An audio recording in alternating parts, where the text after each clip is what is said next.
So I didn't have a suitable way ya kuaddress kwamba jamani sioni. Hivi Hans umeshaikutana na ubaguzi wote kwenye safari yako? Watu wenye albino bana hawafagi. Hizo imani wanapotea, hiyo ni imani potofu tu. Lecturer wangu wa anatomy aliniangalia, sasa he's a doctor. Kwa anajua aliniangalia akaniambia, "Son, Emjo, ambia medicine is not easy." I know it's not easy. What do you want to say? With you uko mwaka kwanza hapo. My first lecture, my friend. Albinism any albino is not inability. It's not inability. Yani sio kwamba kwa sababu umepata albinism basi your IQ is lowered. Hapana. Hatupaswi kuonewa huruma. Yani na ili tusitie huruma, present us with opportunities when tutafanya nini. You have also one of an iconic influence in Tanzania. Sportsman Haji. Unaona anachokifanya? Yeah. Exactly. So give us that room kwamba wacha tuache wafanye wanachoweza kufanya.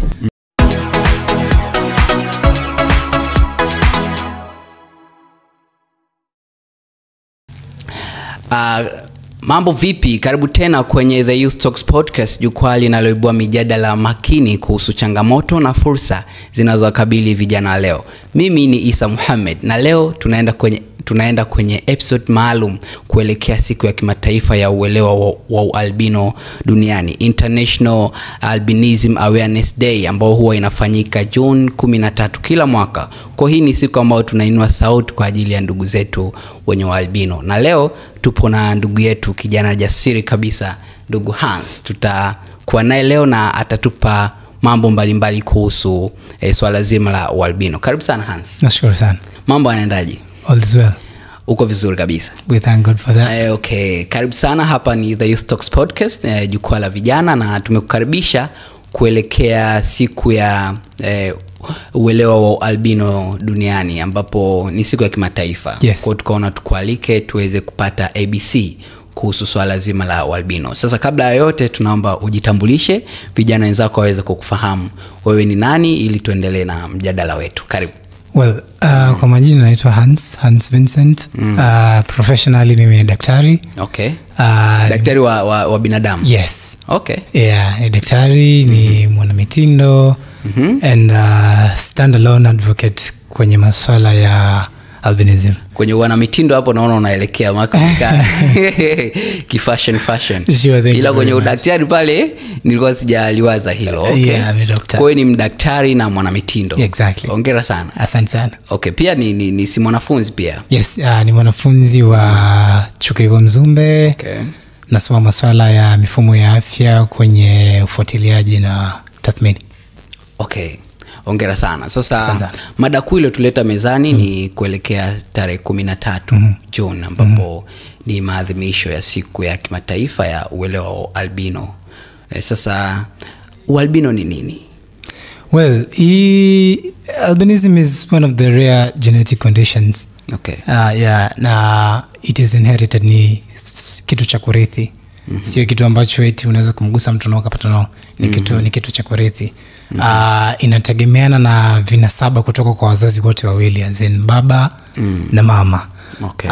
Mama lazima awe na vinasaba vya albino na baba pia lazima awe na vinasaba vya albino. So vikikutana hivyo mtoto atakayezaliwa actually lazima atakuwa na nini? Na albinism. Okay. Just to pinpoint, albinism haiwapati binadamu peke yake. Inawapata pia wanyama na hata mimea. Sio binadamu peke yake. Yes, there's a white lion, there's a white crocodile.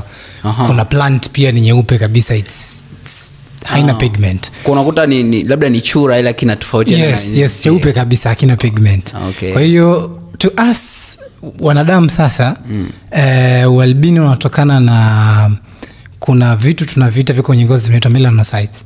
Hizo melanocytes ndizo zinazotoa zalisha melanin. Melanin ndio hiyo pigmentation nyeusi ambayo iko kwenye ngozi. Kwa hiyo melanin ndio inasababisha mtu kuwa na rangi nyeusi. Yes. Okay. Yes. Now hizo melanocytes zinakuwa kwa mtu mwenye albino zinakuwa zina uwezo wa kuzalisha melanin. Kwa hiyo kama zina uwezo wa kuzalisha melanin, ngozi inabakia kuwa pale.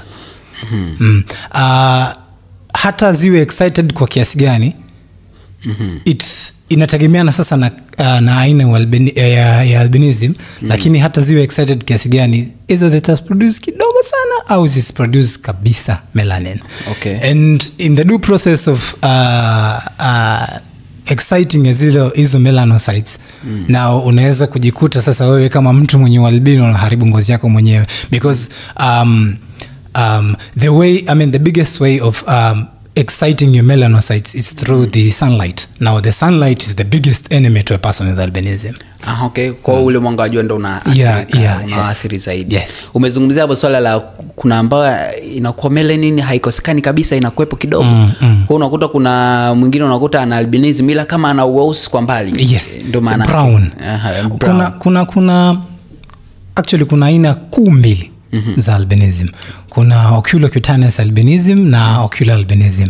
Oculocutaneous albinism yenyewe ni lack of pigmentation kwenye ngozi, lack of pigmentation kwenye nywele na lack of pigmentation kwenye macho. Oculocutaneous albinism. Kwa mfano mimi hapa nina oculocutaneous albinism.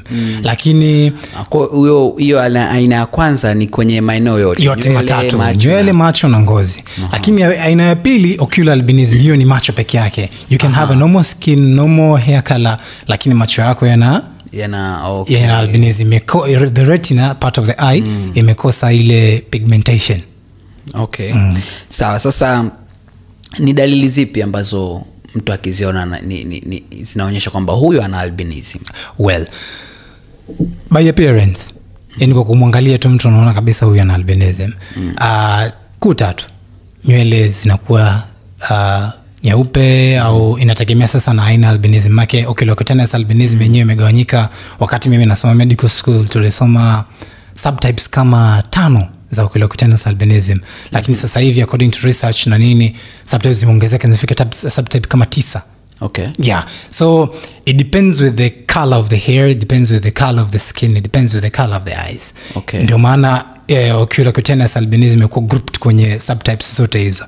Lakini specifically kusema dalili au clinical presentations za mtu mwenye albino, well, anakuwa na pale skin, anakuwa na pale hair au white, anakuwa na nywele nyeupe au golden au brown hair. Alafu pia na macho yake anakuwa sio sio kawaida. Anakuwa either na gray eyes, blue eyes, hazel eyes au brown eyes. Hizo ni clinical presentation kuu. Lakini going a little bit deeper, watu wenye albino pia wana low vision. Hii low vision pia ina vary, inatofautiana. Yes, thank you. Inatofautiana kulingana na aina ya albino ambayo mtu anayo. For example, mimi nilivyojaribu kujitathmini, niko kwenye oculocutaneous group group B. Mimi hapa. Yani hiyo ni aina ya albinism kwenye upande wa macho ina aina. Ina vary, yes. The low vision among persons with albinism, it varies. It depends on the kind of albinism one bears. Lakini pia recent studies zimeonyesha kwamba a female person with albinism has a higher visual acuity, anaona vizuri kuliko yule wa kiume.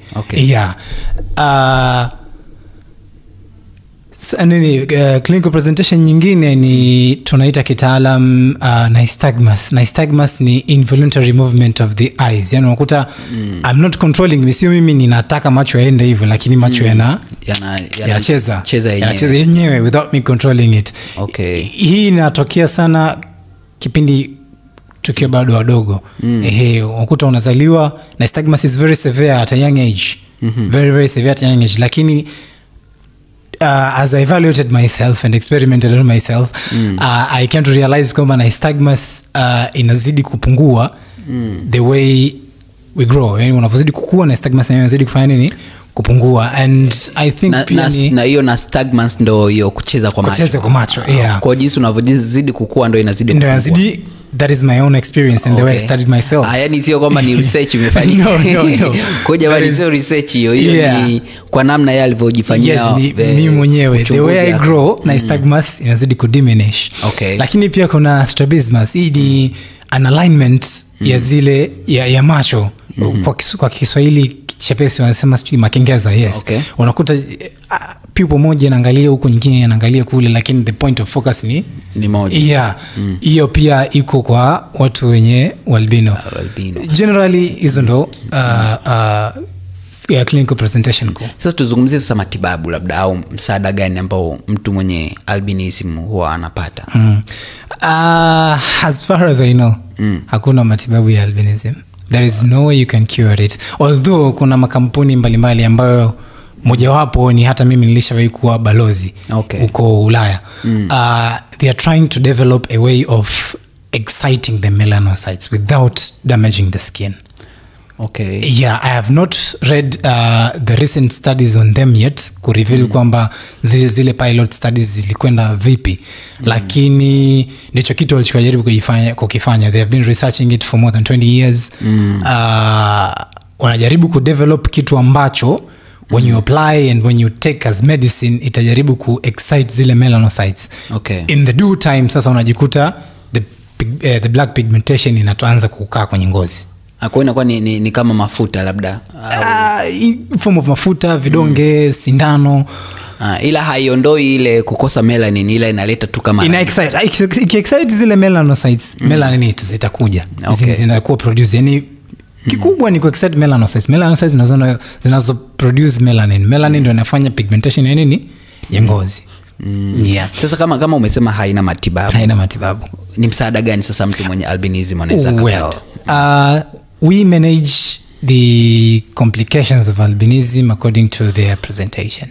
Tulisema kwamba mtu mwenye albino ana pale skin, ngozi yake haina melanin, which means inamweka kwenye risk ya yeye kuungua na mionzi ya jua. Na mionzi ya jua ukumbuke ndio kitu hatarishi sana kwa maisha ya mtu mwenye albino. Kitu hatarishi sana kwa sababu in the due process unaungua na jua, unapata sunburn leo, unaungua na jua tena unapata sunburn kesho. Haiji directly to the final complication. Inaanza taratibu, inaanza na skin aging. Unakuta mtu labda ni wa miaka 20 lakini kwa sababu ya zile frequent exposure to the sun rays every now and then ngozi inajikunja, inakuwa kama ya mzee, inajikunja kabisa, inakuwa kama ya mzee. Yani she is 20 lakini he looks 40. But you look soft. Yani nikicompare na ambao nakutana nao management. Okay.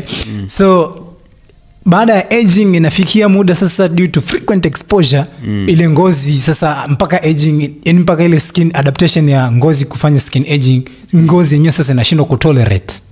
Inaungua. Katika kuungua haendi direct into cancer, make the final complication ya sunburns, frequent sunburns ni skin cancer, and it's the biggest threat, is the killing, and it's the killer of persons with albinism, especially in African countries. Kwa hiyo cancer inakuwa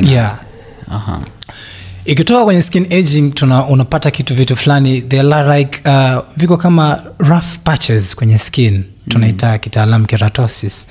Keratosis ukivishika they are rough. Na unaweza tukabandua lile gamba la juu, ukibandua hata instant ukishika unabakia kuwa soft. Lakini as skin regeneration inavyoendelea kutoka kila siku, seli za ngozi zinajizalisha upya. Sasa zikijizalisha upya tena ile keratosis inakuja upya kama vile ilivyokuwa.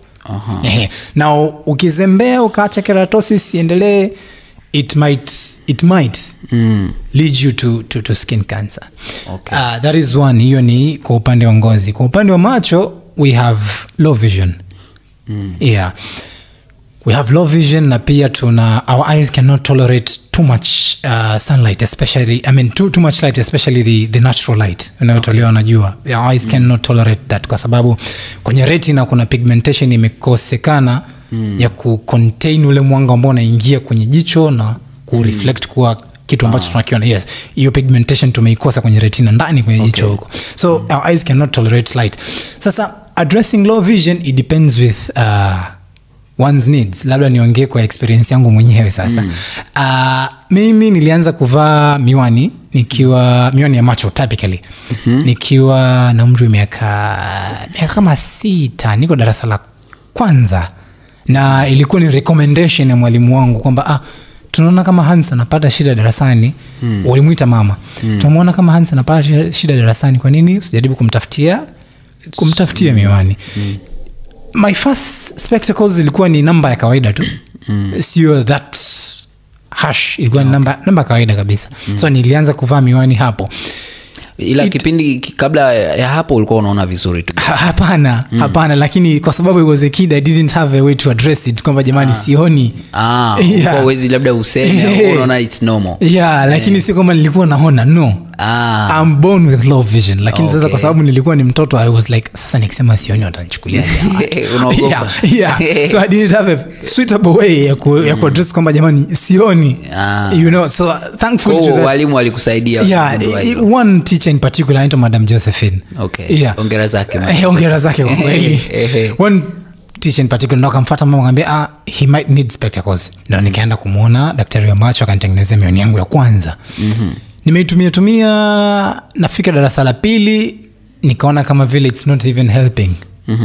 Nikaacha kabisa kutumia mioni. Imekwenda the condition got even worse kwa sababu nakuwa ninaendelea kujielewa sasa. Ule uoni na unazidi kama vile kuni affect. Nifika darasa la 4 I saw it as a serious problem. Mimi mwenyewe sasa nikafuata sasa kama jamani sikilizeni. Ni mmoja mbele mimi darasani sasa hivi imekuwa kama changamoto kuona. Kwa hiyo nitafutie nipelekeni kwa daktari. I thought ni kitu cha kawaida kinaweza kuwa solved na miwani. Kwa hiyo nilipewa lens very strong. Lens yangu kwanza nakumbuka ilikuwa -6 kama sikosei. -6. Yeah, -6 it's kwenye ranking ya lens ni moja ya lens strong. -6 macho yote mawili. Nikaanza kuitumia ile miwani. I didn't see much of a difference, lakini sikutaka ku disappoint wazazi wangu kwa sababu walishatoa pesa na nini. Yes, I didn't want to disappoint them. Ukasema ujikaze nayo. Yeah, exactly. So I used the same number kuanzia hiyo darasa la 4 nikaenda nikafika darasa la 6 I went for an interview in a secondary school, nikafanya interview nikafaulu. So sikusoma darasa la 7, so nimefika darasa la 6 nikaenda direct secondary school form 1. Nimefika kwa genius. No. It was darasa unarukaga watu wachache. It was a trial. Ilikuwa ni recommendation ya rafiki yake na mama. Kwa nini asienda kujaribu and all that na nini? So nikaenda kujaribu. Fortunately nikapata. So I didn't see a point of kuendelea na darasa 7 Kwa nikaenda nikasoma Tingero Boys pale. It's one of the prominent secondary schools in Arusha. Nimesoma Tingero Boys form 1. Yes. Form 1 mpaka form 4. Primary school nisoma St. Margaret's. Nimeingia form 1 I had to change specs again. This time number ikaongezeka kidogo. Jicho moja likabaki -6, jicho lingine likapanda mpaka -9. Unaposema -6 na -9 kwamba ile -9 ni kubwa kuliko -6, yani inakusaidia kuona zaidi lakini tena it didn't make much of a difference. Kwa maana yake hii ilibaki na uoni, kuna jicho moja lilikuwa na uoni hafifu zaidi. Zaidi. Kwa vipimo vilivyosema. Lakini still didn't much of a difference, lakini nikasema wacha niendelee kutumia. So I used nimetumia miwani my whole secondary life. Nimeingia advance sikutaka kwenda private school. I'm not coming from a very rich family na nini. Kwa hiyo nikaona and nilipomaliza form 4 nikaona I'm too smart. Kwamba hapana, I can handle government school. So nikawaambia wazazi no. Wacha niende government school. Nikaenda Liamungo. I did PCB pale. Kwa advance. Ifika Liamungo it was a lot of studying. Sasa pale ndo effect sasa kwangu mimi sasa. Ndo effect nilipoanza kuona effect ya miwani kali. Maka nimefika pale macho yote sasa yakawa -9 yote mawili. Yote mawili yakawa -9. Kwa sababu ya kusoma sana na nini, I think macho yakawa yako strained because I'm always on a very strong spectacles, alafu almost every time on white papers na nini. Macho yako strained, nikawa napata maumivu makali sana. Around my temples and the nini. Kichwa kinauma sana. Sana. Sasa in the meantime I didn't realize tatizo ni nini. Nikawa narudi nyumbani frequently kubadilisha miwani hapa na pale, medications hapa na pale. Tulihangaika sana ile miaka miwili.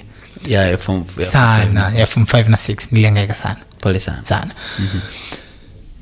Still bado sikuacha miwani. Kwa sababu kwa technology sasa hivi hizi lenses zimekuwa equipped na ile transitioning kwamba ukiwa ndani inakuwa nyeupe, ukitoka nje inakuwa badilika inakuwa nyeusi. So kule kwa wake kweusi mimi ilinisaidia kwa sababu my eyes cannot handle too much light, So kule kwa wake kweusi mimi kwa kunanisaidia. Kwa kweli outside it was, lakini kwenye kusomea hivi it was really trouble. Nimefika chuo mwaka kwanza, mwaka wa pili, mwaka wa tatu nikasema enough is enough. Chuo? Yes. Ambao kabla hii uliopo sasa hivi? Kabla hii sasa. Medical school. Kwa ile miaka miwili ya form 5 na form 6. With all the troubles ile ulifanikiwa kumaliza? Nilimaliza vizuri. Okay. Nikafika chuo, chuo katikati, medical school pale, nikasema no, this is enough is enough sasa, hapana. Inabidi nitafute njia mbadala. I had these spectacles, nililetewa zawadi na rafiki yake na baba. Kwamba Hans, unavaa miwani bwana, take these frames. Ni frames za diesel nzuri kweli. Lakini zile frames zilikuwa ziko na blue light blocking lenses kama hizi ambazo nimezivaa. Sikujua, I just like the color of the frame na ile rangi ya zile lenses. Siku moja I thought of myself, kwa nini nisijaribu miwani? Kwa nini nisijaribu nivae nitoke nayo nje? You know? Yani alikupa hukuanza kuitumia? Sikuanza kuitumia kwa sababu I just needed the frames. Mimi nilipanga tu appointment na daktari, nipeleke, nipime miwani, nipeleke ile frame ya diesel sasa, iwekwe zile lenses ambazo nataka, zile zingine zitolewe. Lakini sasa before that nikasema acha nijaribu miwani. It looks really attractive. Acha nijaribu. Sasa kwenye kuvaa ile miwani, after 3-4 hours nikaona kama vile ile straining inapungua. Yale maumivu. Yeah, I got very comfortable with those glasses. Nikasema mioni kwa nini? Hapo sasa ndo nikaanza na mimi kufuatilia what is lenses zikiwa za blue zinamaanisha nini, lenses zikiwa, nikaanza kufuatilia, nikaja kugundua kwamba kuna kitu kinaitwa blue light blockers, blue light filters, even vitu vile tofauti. I'll talk about them later kama nitapata muda. Yeah. So since then mimi nikaacha sasa ile miwani kali ambayo nilikuwa natumia, nikasema no, situmii tena. Okay. Nikaacha not for the sake kwamba eti tu kwa sababu inaniumiza, lakini for the sake kwamba hii nyingine inanipa comfort. Ina ubora zaidi. Sio kwamba ninaona sana. Hapana, lakini the comfort I get nikiwa nimevaa ile lens wakati niko nje na wenzangu, wakati niko nasoma, it's really soothing. Nikasema no, strong lenses, bye bye. So since then nikaacha strong lenses, nikanavaa blue light blockers. Okay. Nivaa blue light blockers up to date. So to a person with albinism ambaye ananiangalia na kunisikiliza right now, just atafute regime ambayo itamfaa, regime ya macho ambayo itamfaa yeye. Kuna mwingine hizi miwani kali kweli zinawasaidia kulingana na the level of their visual acuity, na zinawasaidia kweli, lakini kuna mwingine kama mimi zinakusumbua na unatafuta mbadala. Blue light blockers is your answer. Okay. Yeah, blue light blockers is your answer. Kwa hata hiyo ulofaa sasa hivi ni it's a blue light blocker. Ila ina lenzi ambayo sio strong. None, it's not strong kabisa. Okay. It's just a blue light blocker. That huo ni upande wa macho. Na kwenye upande wa ngozi, the biggest management ni kujikinga. Yeah, kujikinga in tuseme 2 ways. Njia ya kwanza ni kuvaa mavazi ambayo yanafunika sehemu kubwa ya mwili, azini kama mimi unabidi uvae mashati mikono mirefu. Inabidi uvae kofia pana, zile brimmed hat. And please don't be fooled. Msidanganyike wenzangu. Eti kwamba ni siku mvua inanyesha, it's a cloudy day outside na nitavaa t-shirt na kaptula nitoke nje. Hapana. Ultraviolet rays ziko pale because most of the life on earth is supported by those rays from the sun. So whatsoever the day is sunny, the day is cloudy, wewe jikinge tu. Okay. Yeah. Kwa natukua jikinge muda wote. Muda wote. Umeona asubuhi imefika, you want to get out, wewe jitengeneze tu vizuri, vaa vizuri, get out. Okay. Lakini njia nyingine ni kutumia sun protection cream. Sasa sun protection cream, so kama I don't recommend, I do strongly recommend. Lakini sun protection creams are a little bit expensive. Na tunatokea kwenye familia ambazo kidogo uwezo wetu tunajua sisi wenyewe. Yeah, of course. Yeah. So sun protection creams are really expensive. Kama una uwezo kupata sun protection cream, yes, it's good. Una uwezo, protect yourself really well. Kwa sababu jamani, cancer ipo na inaua. Kwa akiwa anazingatia hayo mavazi, kuvaa nguo ndefu na nini, inasaidia sana. Ina protect. Unavaa kofia pana, itaziba uso wako, masikio na shingo. Unavaa shati la mikono mirefu, itaziba mikono yako. Unavaa suruali, itaziba, most parts of your body will be covered, because the ultraviolet rays zitakuwa sio rahisi kukuchoma. Yeah. And with the sunscreen, umepata uwezo kununua sunscreen, it's good, lakini zingatia pia sunscreen ambayo unaitumia. Kuna kitu kwenye sunscreen tunakiita sun protection factor. Sun protection factor kwa ufupi ni SPF. Kuna SPF ya 20, kuna SPF ya 30, kuna SPF ya 60, kuna SPF ya 50, kuna SPF ya mpaka 80. Sasa hii sun protection factor, it's recommended, medically recommended, a person with albinism atumie sunscreen in sun protection factor at least 30 and above. Okay. 30 and above. And mind you, hizi sunscreens zinauzwa kulingana na SPF yake. The higher you go, expensive, the more expensive it becomes. Kwa hiyo unataka labda ya 30 itauzwa bei hii, unataka ya 50 SPF bei itaongezeka vile vile. Okay. Yeah. So be careful. You can afford a sunscreen, lakini something to note, be careful of the kind of sunscreen you use, especially on the SPF thing. Okay. Sawa, asante sana kwa kutupa hiyo experience yako. Ulikuwa umeanza kuzungumzia, tumeona hapo namna sasa mtu ambaye ana albinism anaweza kujikinga. Umezungumzia kwa ufupi kuhusu maisha yako ya elimu. Tuzungumzie sasa chuo, upo chuo kikuu sasa hivi. Exactly. Maisha ya chuo yakoje? Walimu, wanafunzi wanakuunga mkono labda au kuna changamoto yoyote unapitia? Thanks. Unaonaje maisha ya chuo? Yeah, thanks be to God. Kwanzia medical school mpaka hapa. The institutions have been very supportive. Okay. Very, very supportive. I've been addressing, tangu nimeingia chuo medical school na hapa, I've been addressing the condition to ones I'm close with, my tutors, my lecturers and everything. So I've trying to make the one around me aware of my condition. Totality, skin, macho and everything. Mzumbe is a little bit different.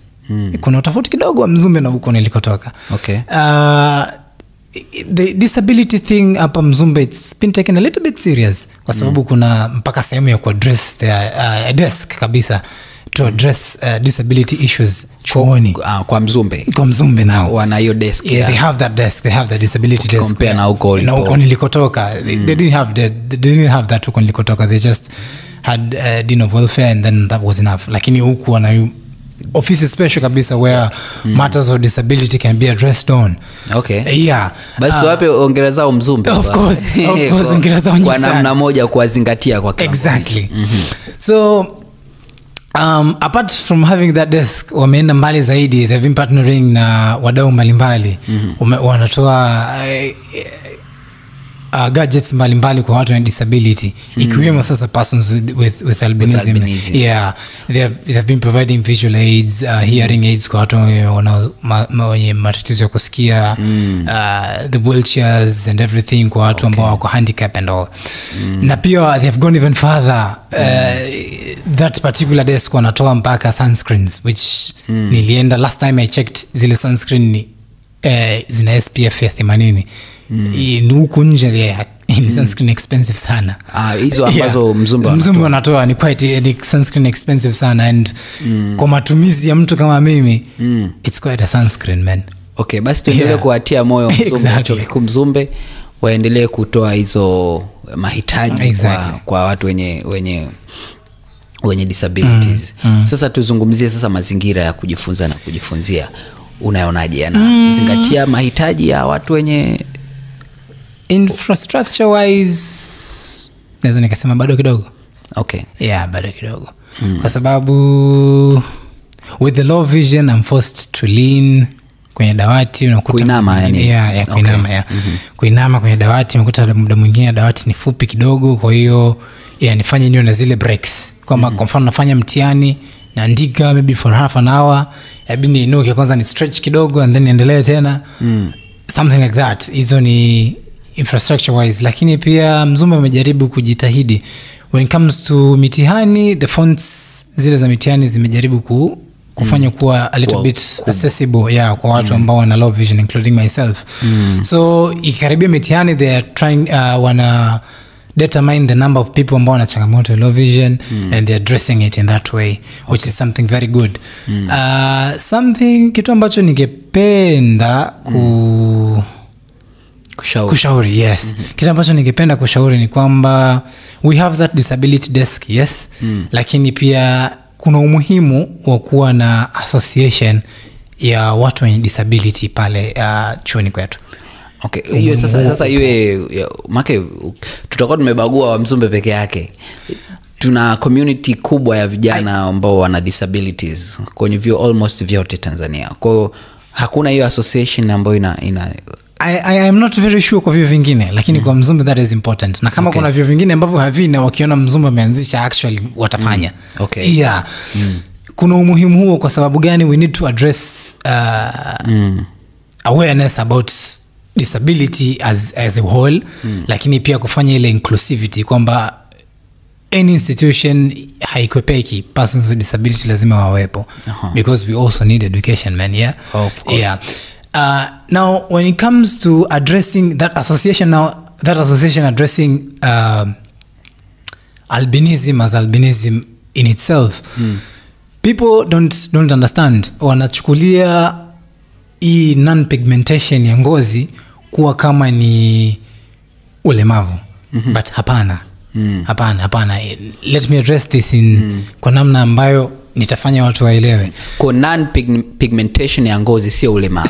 Sio sababu ya albinism kuwa grouped kwenye disability group. Hapana. Okay. Sio. Back in the days WHO walikaa na wadau Geneva wakajaribu kudiscuss, especially they were trying to solve tatizo kubwa la discrimination, plights and marginalization iliyokuwepo kwenye nchi za Kiafrika. 2008 kurudi nyuma, the situation was really worse. So in that discussion wakarecommend kwamba hapana, tukitaka, kwa sababu before then albinism ilikuwa haieleweki. Where can we put persons with albinism? Tuweke kwenye kundi gani? La kwao wenyewe ambalo hatulielewi, au kundi la watu wenye ulemavu pia ambao they don't fit, because in the notion in the actual notion disability ni the handicap. Okay. Huna miguu, huwezi kutembea. Yes. Yani kuna kiungo kimoja hakipo. Lakini looking at a person with albinism, I got everything, man. Yeah, nina kila kitu. It's just my skin is just pale. Lakini na kila, I have my 2 eyes, I have my 2 legs. Maki anaweza kufanya anything ambacho mtu mwingine anaweza kufanya. Lakini sasa now hicho ndo kitu ambacho kilikuwa kigumu kwa watu kuelewa. Sasa hili kundi la hawa watu tunaweka wapi? So coming to think of it, WHO akaamua kufanya kitu kimoja. Looking the factor that kwamba a person with albinism has low vision. Wakaamua sasa kuwaweka persons with albinism in a group of disability. Kwa sababu kubwa ya people with albinism kukaa kwenye group ya disability ni kwa sababu ya low vision. Yeah, low vision. Low vision below is it 636 visual acuity kama sikose. Watu ukitajia mambo ya namba utawachanganya. So waliweka mpaka criteria below this, na kweli ukiangalia a lot of persons with albinism, a lot wana fall under that ile criteria ambayo nini. Wakafanya sasa waweke albinism in a disability group, ili nini? Kuongeza uelewa in the general mass, lakini pia kuwafanya watu waelewe kwamba ili kundi la hawa watu kumbe wanabelong kwenye kundi fulani, lakini in an actual sense not because of how the skin looks, ni kwa sababu ya uoni hafifu. Exactly. Safi sana. Sasa umezungumzia hapa tulikuwa tunazungumzia kwenye miundombinu ya kujifunza na kujifunzia. Umezungumzia swala la desk kuwa chini zaidi. Labda ilipaswa desk iweje?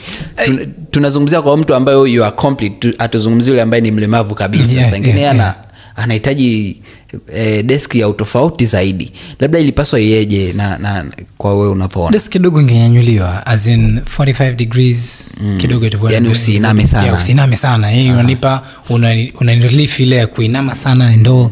Kwa hiyo ingenuliwa kidogo 45 degrees, nikiweka karatasi yangu, daftari langu, nikiwa naandika sipati tabu. Kwanza nitakuwa niko karibu na kitu ninachokiandikia, lakini pia I'm not straining a lot. Yeah, that's it. Kwa ina maana kwenye uwekaji wa viti au ile miundombinu wazingatia labda pale na special chairs kwa ajili ya watu. This is the section for persons with albinism or when you low vision. Something like that. It would have been very helpful. Safi sana. Sasa tumezungumzia safari yako ya elimu, tumeona pia changamoto ambazo umepitia, na tumeona kwa ujumla miundombinu labda wewe kujifunza. Sasa tuzungumzie afya na usalama na haki za watu wenye albinism. Labda unazungumziaje hali ya ualbino Tanzania kwa sasa? Na kauli mbiu ya mwaka huu inasema 2025, kwa Kiswahili tunasema ni kudai haki zetu, kulinda ngozi yetu, kuhifadhi maisha yetu, preserve our lives. Kulingana na hii kauli mbiu ya mwaka huu, unazungumziaje hali ya ualbino Tanzania? Nimeona matukio machache, kuna yule mtoto alichinjwa yule anaitwa nani? Asimwe. Okay, vipi hali ikoje kwa sasa hivi? Well, before going that further, tujaribu kidogo kuelewa distribution ya albinism Tanzania. In Africa, Tanzania East Africa. Tanzania is regarded as the leading country with the largest population of persons with albinism. Kweli? Yes. Kwa Tanzania ndio inaongoza kuwa na watu wengi wenye albinism Tanzania. I am not sure of the Africa, lakini kwa East Africa iko hivyo. Epidemiologically sasa ile sijui niwekeje kitaalam, tunaita epidemiology ni distribution ya mwenye hilo neno silijui ndugu zangu. Ningeweza ningeweza kuwasaidia. Nikisema kwamba kwa watu 1400 albinism iko kwa mtu mmoja, yani group watu 1400. Yes, the ratio. Yeah, thank you very much. That is the term I wanted to use, the simplest term of it. Kwa 14,000 kwa one. 1400 kwa one. Lakini kuna literature zingine zinasema kwamba 1200 kwa two. Okay. So it ranges there. 1200 kwa two, 1400 kwa mmoja. Kwa ratio ya distribution ya albinism ni kwamba kwa kila watu 14,000 1400 watu 1400 mtu mmoja na albinism. Okay. Yeah. So the distribution now in Tanzania particularly, inasemekana kwamba watu wengi wenye albinism wanatokea the Lake Zone, upande wa Mwanza, Kagera, Kanda-Ziwa. Yes, Kanda-Ziwa huko. Kwa sababu gani? Wanasema na it's like that kwa sababu people from that zone ukanda they don't migrate. Okay. Yani hawa migrate kukutana na watu wengine huku ili zile genetics zipate kumix na nini kupunguza ile rate. They don't migrate, wanaoana wenyewe kwa wenyewe. That's why there's a high number of persons with albinism kule, because there's no genetic exchange. Okay. Yeah. You know, distribution now coming to hali sasa ilivyo. Regarding to that distribution, kwa upande wangu naweza nikasema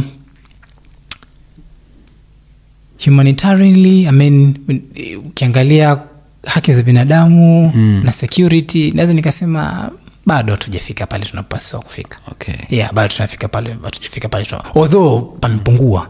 Kumepungua kweli, huwezi kulinganisha sasa hivi 2025 na 2012 au na 2008, 2006, 2007. Hali ilikuwa mbaya sana huko nyuma. Sana. Mauaji yalikuwa mengi. Ilikuwa mno. Jukumu la usalama kwa wananchi ni jukumu la serikali. Okay. Yeah, ni jukumu la serikali. Ukisema wananchi unaongelea pia watu wenye albino vile vile. So serikali ina jukumu vile vile la kuwalinda watu wenye albino.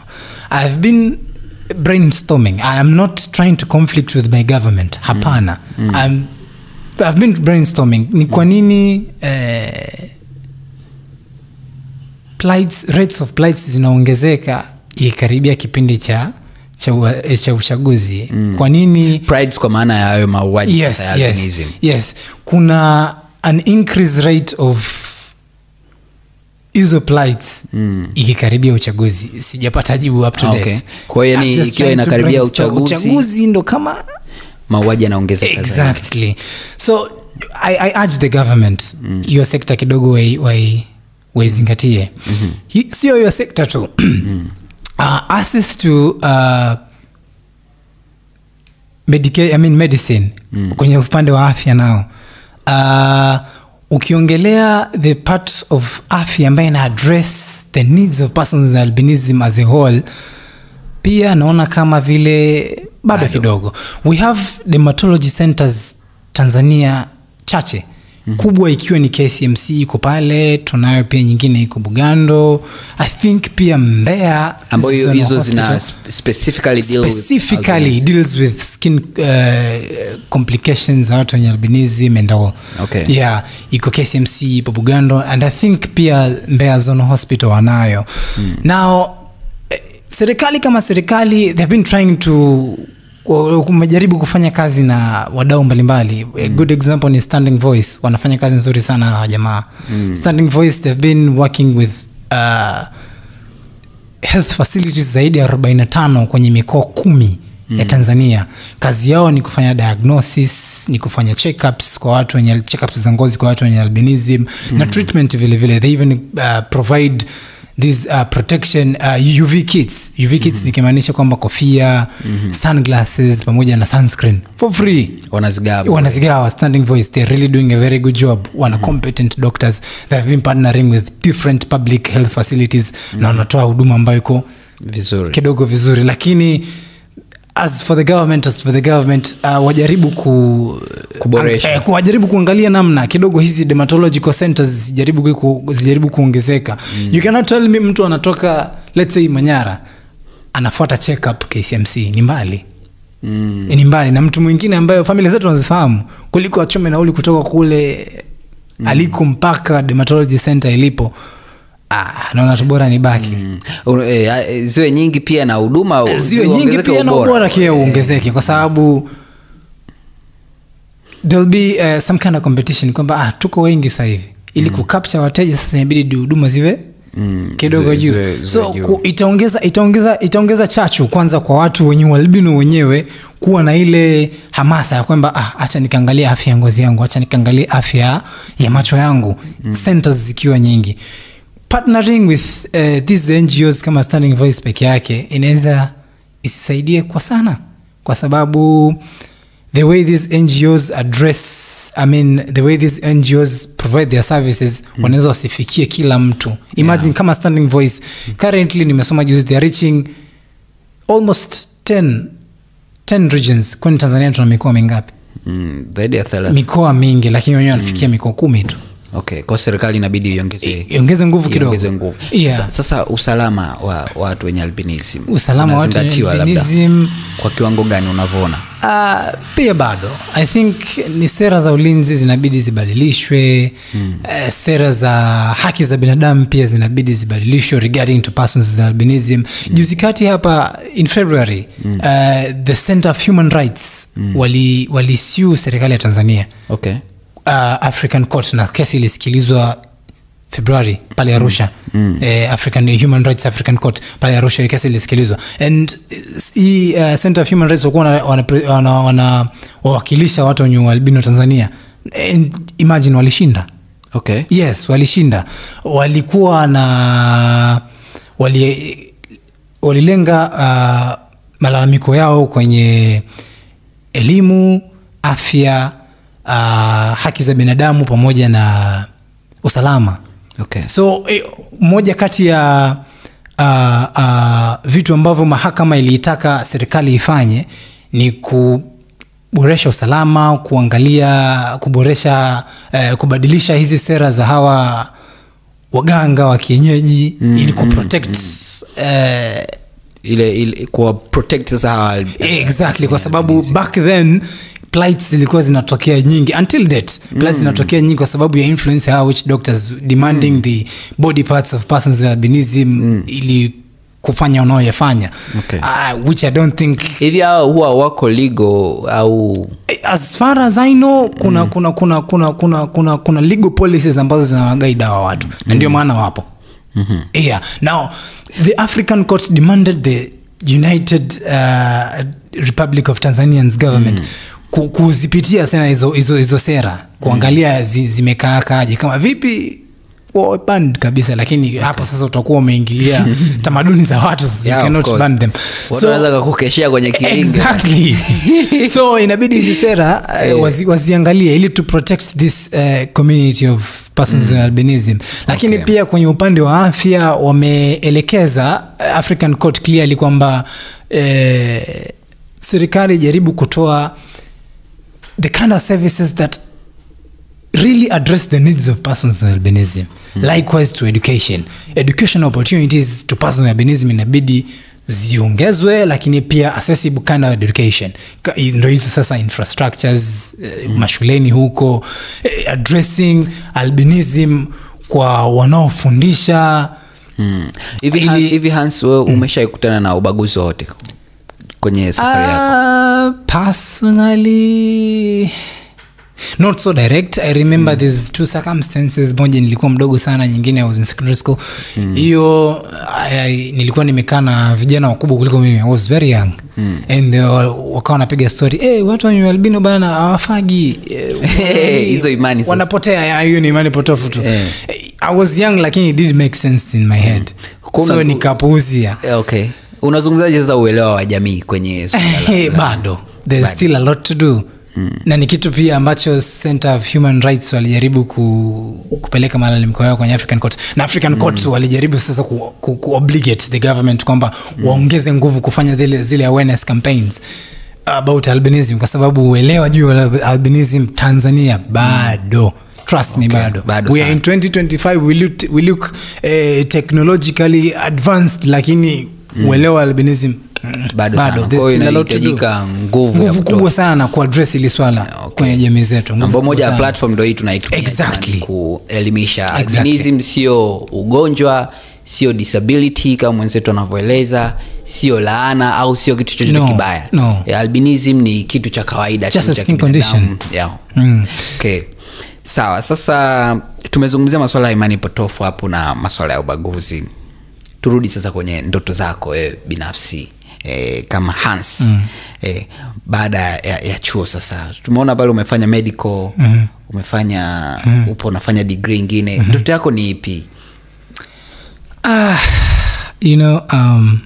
Si tokei kwenye familia ambayo ni ya juu, si ya kipato sio kikubwa, hapana. Okay. When I was young, babangu alinikalisha chini siku moja akaniambia, Hans, katika hakuna kitu ambacho tunaweza kukupa sisi ambacho kinaweza kukawa beneficial, au hakuna urithi ambacho tunaweza kukupa sisi ambao utakusaidia kwa maisha mwako akaja maisha yako akaja kwa mazuri. Hakuna. One thing we can give you is quality education. Okay. Yes, one thing we can. Na wazazi wangu wamekuwa kijinima throughout wamehakikisha nimesoma shule nzuri, nimepata skin care inayoeleweka, just to make that well-being yangu kuwa nzuri na kunifanya nifike pale ambapo nataka nifike. Just as a matter of fact, mamangu mimi alitaka niwe lawyer. Yes.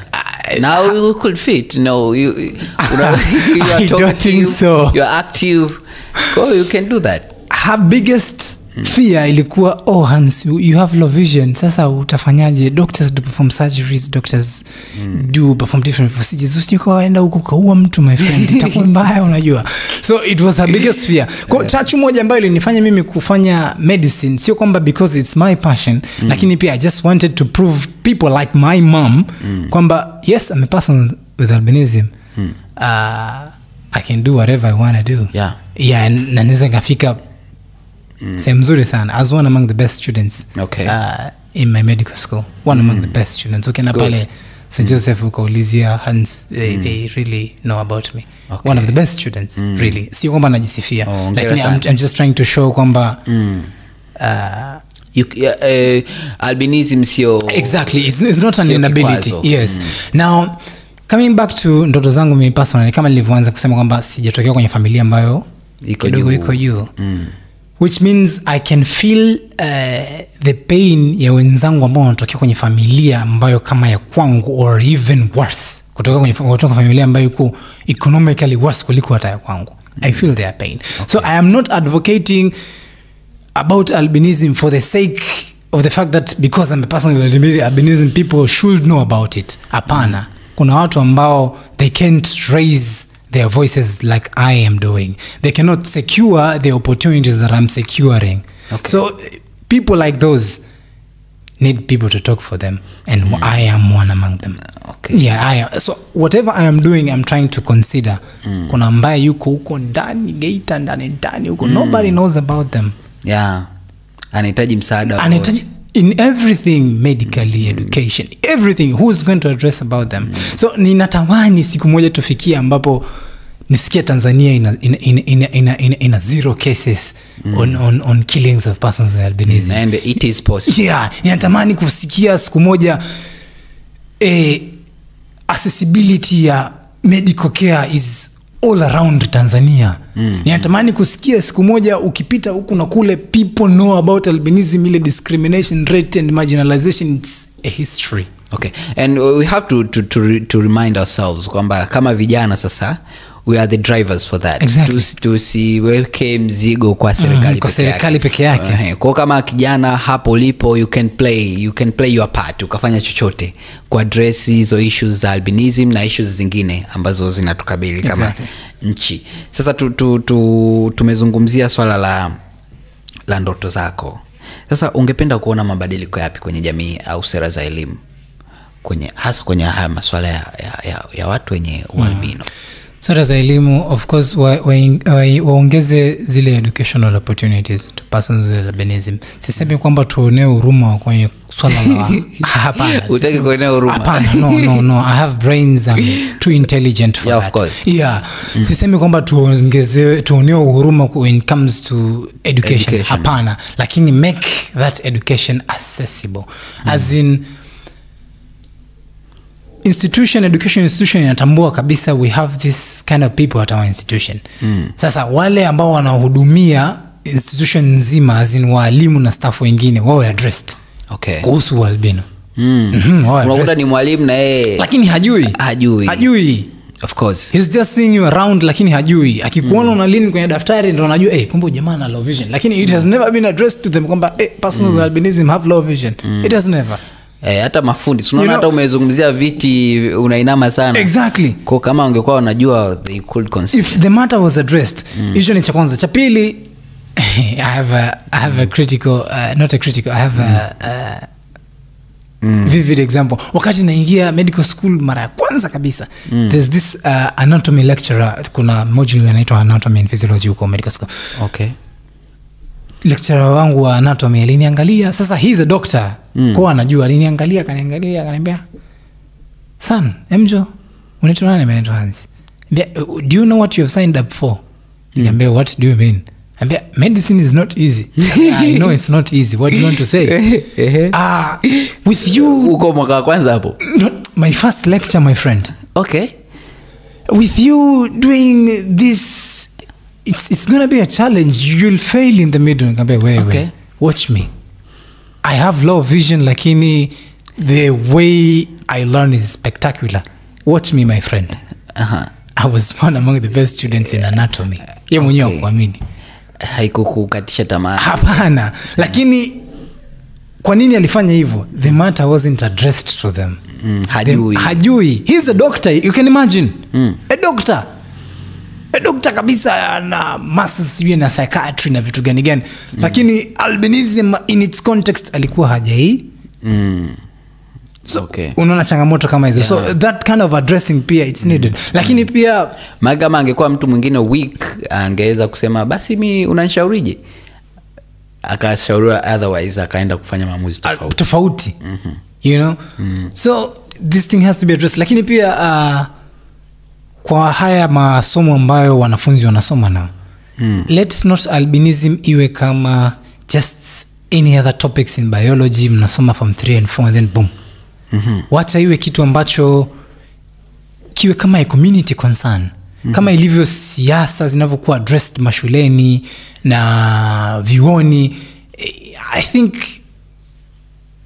albinism pia we addressed in the same way. Let it be a community concern, kwamba ni kitu ambacho kila mtu anapaswa kujua.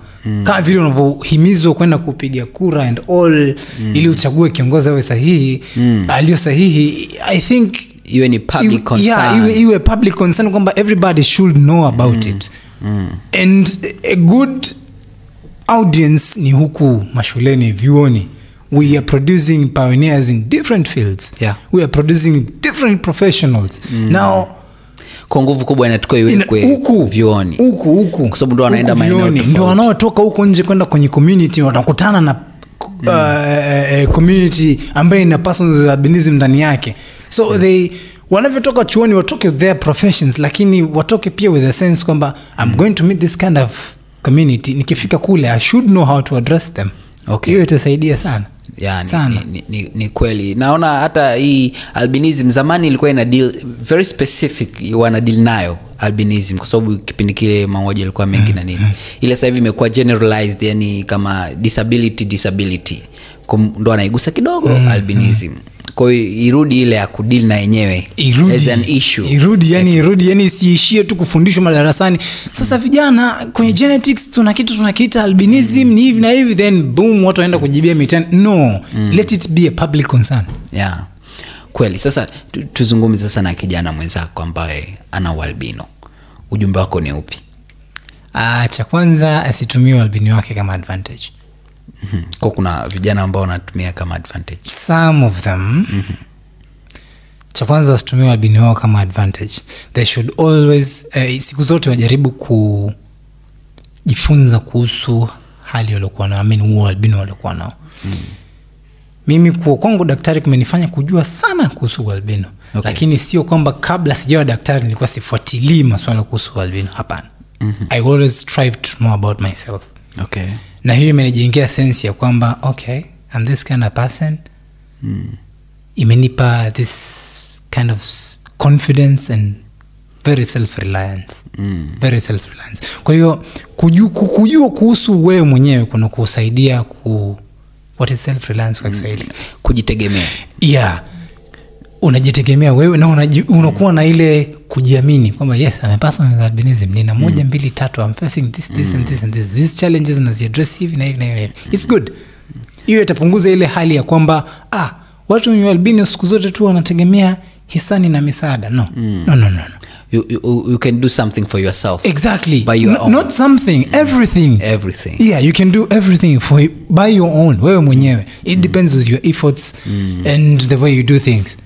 Yani usiact kama vile unahitaji upate special treatment. No. As a different person. Yes, at some point you need some special care. At some point you need some special care. Lakini hiyo isikufanye sasa ujifanye ile sasa ndo I'm too no. Na kama unavyosema sasa hata kama you need to have that special care, ila sio kila mahali itakuwepo. Sio kila mahali itakuwepo. Sasa inakosekana uweze kujisimamia sasa. Mahali inapokosekana iweze kujisimamia. Ndio maana nasema usipende kuonewa huruma.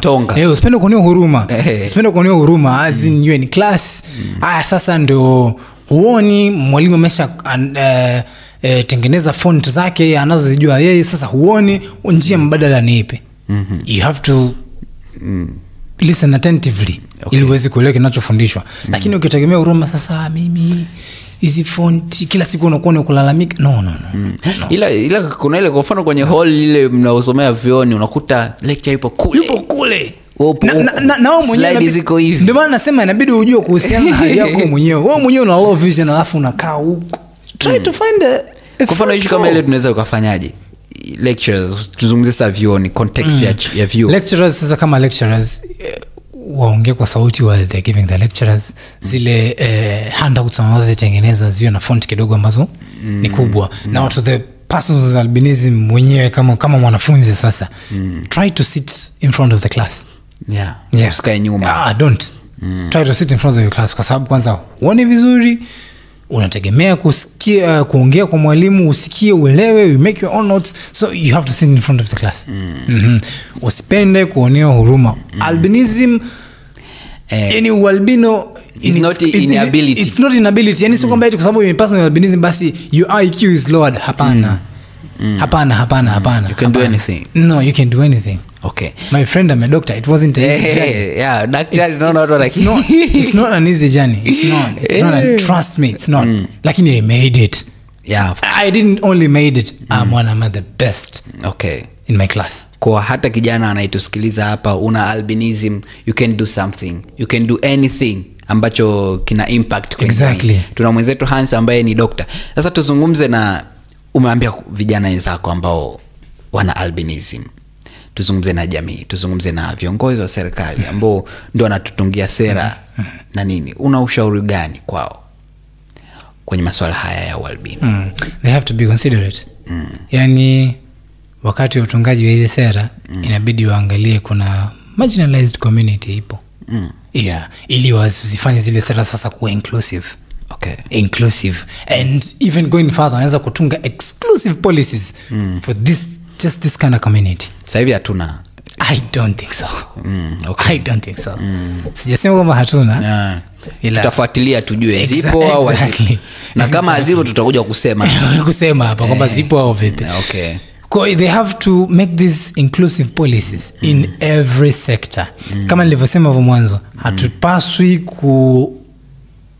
kuonewa huruma. Yani na ili tusitie huruma, present us with opportunities, uone tutafanya nini. Present us with education opportunities, uone tutafanya nini. In leadership and management, tuweke nafasi za uongozi specifically for us, uone tutafanya nini. There are figures, we have the mapacha, the bosses. Moja ni yuko kwenye masuala ya sheria za nchi ya Tanzania, mwingine ni balozi I think. Wale jamaa wamesomeshwa na serikali, wamesoma na sasa hivi wanafanya vizuri sana huko serikalini. Bungeni pale we have Keisha, Madam Keisha. Yeah, she's one among very good best singer in Tanzania. Exactly. Ni mbunge wa viti maalum. Yuko bungeni and she's doing really good. Sasa present us with crucial opportunities and see what we can do. Present us with crucial opportunities and see what we can do. We have also one of an iconic influencer in Tanzania. Sportsman Haji. Unaona anachokifanya? Yeah. Exactly. So give us that room kwamba wacha tuache wafanye wanachoweza kufanya. In football we have low vision, but it doesn't mean kwamba we are not talented. We are. They are actors, they are singers. Wapo. Give them a platform that they can show their talents. Create a platform ambayo wataweza kuonyesha what they have. And I think kwa kufanya hivyo itapunguza hata ile marginalization and discrimination, na itapunguza ile kuonewa huruma.